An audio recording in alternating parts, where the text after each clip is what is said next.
Paano ba ang tamang pagsasagot ng graph sa EPS topic exam? Importanteng maintindihan muna ang mga tanong.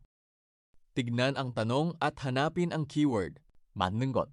Ang ibig sabihin ay tama ang hinahanap. Tumingin sa graph at sa choices at hanapin ang tama. Kabisaduhin din ang keywords na to. Bakit tama ang number 4? Balikan ang keywords na binigay ko sa'yo. Una, ang dusigarak daw ang pinakamarami. Mali. Pangalawa, ang 중국 음식 daw ay ang pinakakonti. Mali. Pangatlo, ang soyang 음식이 daw susunod na marami after ng dosigarak. Ito ay mali.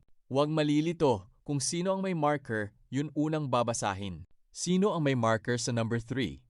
E di si soyang umshik. Pang-apat, hanapin ang may marker na iga, yun ang unang babasahin. At kung sino ang kalapin ng boda, yun ang huli babanggitin. Ang 한국 음식이 daw ay mas marami kaysa sa soyang 음식, which is tama, di ba? Dulo-dulo lang di kasama katawan. Kasi pag kasama katawan, sabog pati laman. May natutunan ka, baka pwede pa follow ng ating page, pa-like and share ng ating video. Thank you, Shish!